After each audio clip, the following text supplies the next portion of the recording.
Zombie apocalypse.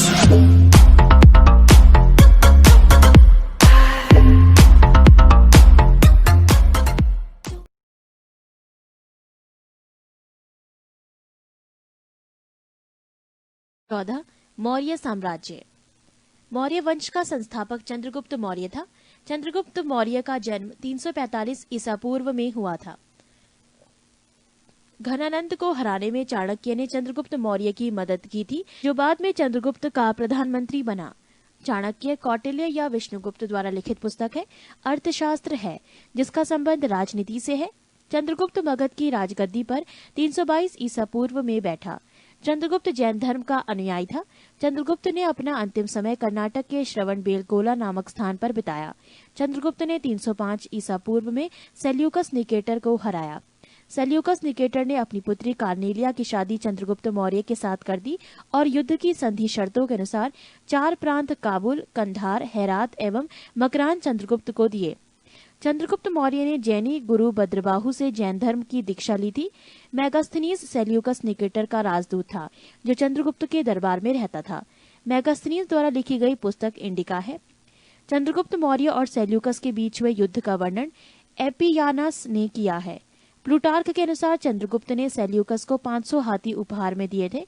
Chandragupta Maurya की मृत्यु 298 ईसा पूर्व में श्रवणबेलगोला में उपवास द्वारा हुई। बिंदुसार। चंद्रगुप्त मौर्य का उत्तराधिकारी बिंदुसार हुआ, जो 298 ईसा पूर्व में मगध की राजगद्दी पर बैठा। अमित्रघात के नाम से बिंदुसार जाना जाता है। अमित्रघात का अर्थ है शत्रु विनाशक। बिंदुसार आजीवक संप्रदाय का अनुयायी था। वायु पुराण में बिंदुसार को भद्रसार या वारिसार कहा गया है। स्ट्रेबो के अनुसार सीरियन नरेश एंटियोकस ने बिंदुसार के दरबार में डाइमेकस नामक राजदूत भेजा। इसे ही मेगास्थनीज का उत्तराधिकारी माना जाता है। जैन ग्रंथों में बिंदुसार को सिंहासन कहा गया है। बिंदुसार के शासनकाल में तक्षशिला में हुए 2 विद्रोहों का वर्णन है। इस विद्रोह को दबाने के लिए बिंदुसार ने पहले सुसीम को और बाद में अशोक को भेजा। एथीनियस के अनुसार बिंदुसार ने सीरिया के शासक एंटियोकोस ने बिंदुसार के दरबार में डाइमेकस नामक राजदूत भेजा। इसे ही मेगास्थनीज का उत्तराधिकारी माना जाता है। जैन ग्रंथों के बिंदुसार को सिंगसेन कहा गया है। बिंदुसार के शासनकाल में तक्षशिला में हुए 2 विद्रोहों का वर्णन है। इस विद्रोह को दबाने के लिए बिंदुसार ने पहले सुसीम को और बाद में अशोक को भेजा। एथीनियस के अनुसार बिंदुसार ने सीरिया के शासक एंटियोकस I से मदिरा, सूखे अंजीर एवं दार्शनिक भेजने की प्रार्थना की थी। बौद्ध विद्वान तारानाथ ने बिंदुसार को 16 राज्यों का विजेता बताया है। अशोक। बिंदुसार का उत्तराधिकारी अशोक महान हुआ, जो 269 ईसा पूर्व में मगध की राजगद्दी पर बैठा। राजगद्दी पर बैठने के समय अशोक अवंती का राज्यपाल था। मास्की एवं गुर्जरा अभिलेख में अशोक का नाम अशोक मिलता है। पृष्ठ 17। पुराणों में अशोक को अशोकवर्धन कहा गया है। अशोक ने अपने अभिषेक के 8वें वर्ष लगभग 261 ईसा पूर्व में कलिंग पर आक्रमण किया और कलिंग की राजधानी तोसली पर अधिकार कर लिया। प्लिनी का कथन है कि मिस्र का राजा फिलाडेल्फस टॉलेमी द्वितीय ने पाटलिपुत्र में डियानीसियस नाम का एक राजदूत भेजा था अशोक के दरबार में। उपगुप्त नामक बौद्ध भिक्षु ने अशोक को बौद्ध धर्म की दीक्षा दी। अशोक ने आजीविकों को रहने हेतु बराबर की पहाड़ियों में 4 गुफाओं का निर्माण करवाया, जिनका नाम कर्ज, चौपार, सुदामा तथा विश्व झोपड़ी था। नोट: अशोक के पौत्र दशरथ ने आजीविकों को नागार्जुन गुफा प्रदान की थी। अशोक की माता का नाम सुभद्रांगी था। अशोक ने बौद्ध धर्म के प्रचार के लिए अपने पुत्र महेंद्र एवं पुत्री संघमित्रा को श्रीलंका भेजा। भारत में शिलालेख का प्रचलन सर्वप्रथम अशोक ने किया। अशोक के शिलालेखों में ब्राह्मी, खरोष्टी, ग्रीक एवं अरमाइक लिपि का प्रयोग हुआ है। ग्रीक एवं अरमाइक लिपि का अभिलेख अफगानिस्तान से, खरोष्टी लिपि का अभिलेख उत्तर पश्चिम पाकिस्तान से और शेष भारत से ब्राह्मी लिपि के अभिलेख मिले हैं। अशोक के अभिलेखों को 3 भागों में बांटा जा सकता है: 1 शिलालेख, 2 स्तंभलेख तथा 3 गुहालेख। अशोक के शिलालेख की खोज 1750 ईस्वी में पाद्रेटी फैनथेलर ने की थी। इनकी संख्या 14 है। अशोक के अभिलेख पढ़ने में सबसे पहली सफलता 1837 ईस्वी में जेम्स प्रिसेप को हुई। अशोक के प्रमुख शिलालेख एवं उनमें वर्णित विषय: पहला शिलालेख, इसमें पशु बलि की निंदा की गई है। दूसरा शिलालेख, इसमें अशोक ने मनुष्य एवं पशु दोनों की चिकित्सा व्यवस्था का उल्लेख किया है। तीसरा शिलालेख, इसमें राजकीय अधिकारियों को यह आदेश दिया गया है कि वो हर 5वें वर्ष के उपरांत दौरे पर जाएं। इस शिलालेख में कुछ धार्मिक नियमों का भी उल्लेख किया गया है। चौथा शिलालेख, इस अभिलेख में भेरी घोष की जगह धम्म घोष की जगह घोषणा की गई है।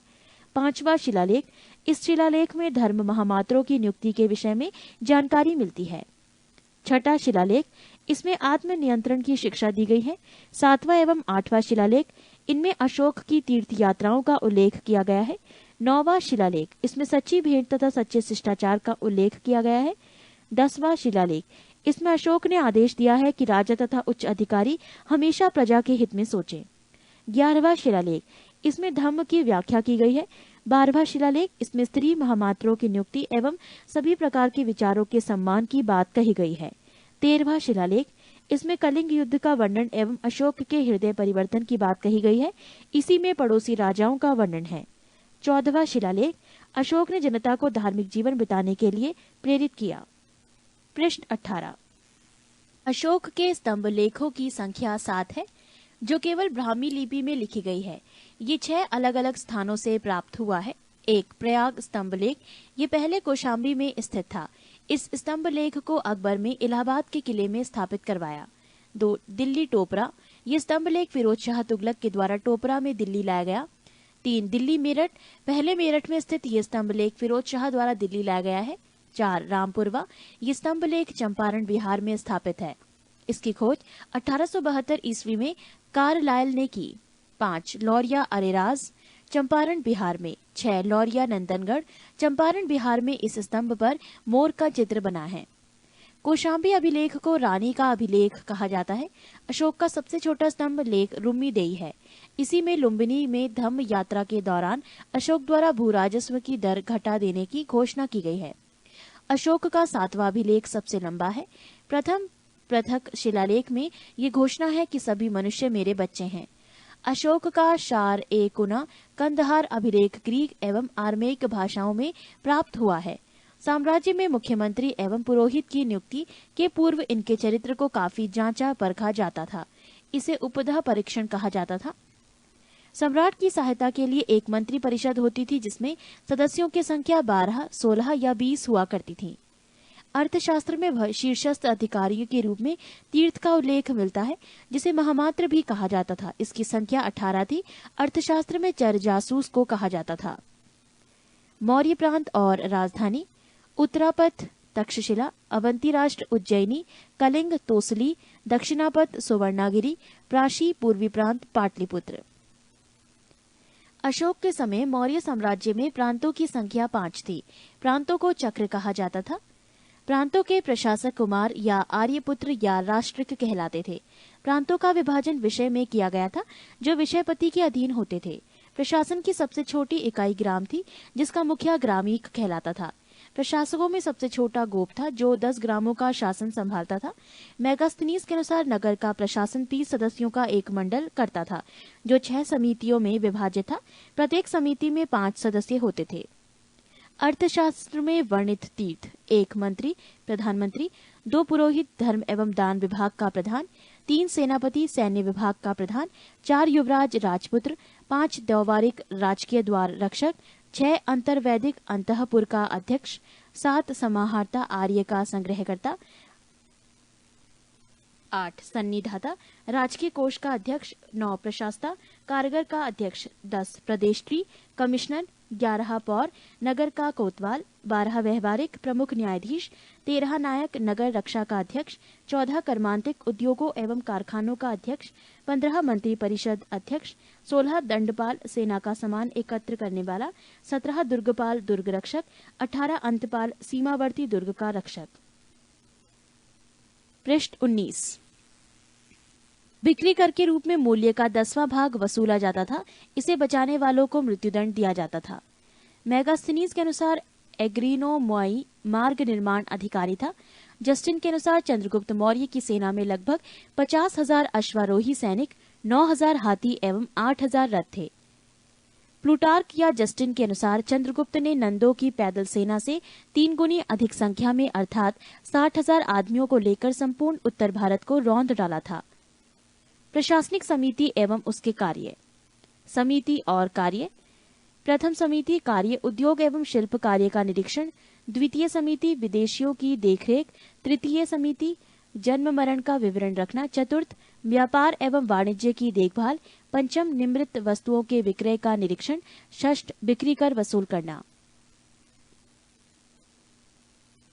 युद्ध क्षेत्र में सेना का नेतृत्व करने वाला अधिकारी नायक कहलाता था। सैन्य विभाग का सबसे बड़ा अधिकारी सेनापति होता था। मैगस्थनीज के अनुसार मौर्य सेना का रखरखाव 5 सदस्यीय 6 समितियां करती थीं। मौर्य प्रशासन ने गुप्तचर विभाग महामात्य सर्प नामक अमात्य के अधीन था। अर्थशास्त्र में गुप्तचर को गूढ़ पुरुष कहा गया है तथा एक ही स्थान पर रहकर कार्य करने वाले गुप्तचर को संस्था कहा जाता था। एक स्थान से दूसरे स्थान पर भ्रमण करके कार्य करने वाले गुप्तचर को संचार कहा जाता था। अशोक के समय जनपदीय न्यायालय के न्यायाधीश को राजुक कहा जाता था। सरकारी भूमि को सीता भूमि कहा जाता था। बिना वर्षा के अच्छी खेती होने वाली को अदेव मात्रक कहा जाता था। मेगास्थनीज ने भारतीय समाज को 7 वर्गों में विभाजित किया है। 1 दार्शनिक, 2 किसान, 3 अहीर, 4 कारीगर, 5 सैनिक, 6 निरीक्षक एवं 7 सभासद। स्वतंत्र वैश्यावृत्ति को अपनाने वाली महिला रूपा जीवा कहलाती थी। नंद वंश के विनाश करने में चंद्रगुप्त मौर्य ने कश्मीर के राजा प्रवर्तक से सहायता प्राप्त की थी। मौर्य शासन 137 वर्षों तक रहा। मौर्य वंश का अंतिम शासक बृहद्रथ था। इसकी हत्या इसके सेनापति पुष्यमित्र शुंग ने 185 ईसा पूर्व में कर दी और मगध पर शुंग वंश की नींव डाली।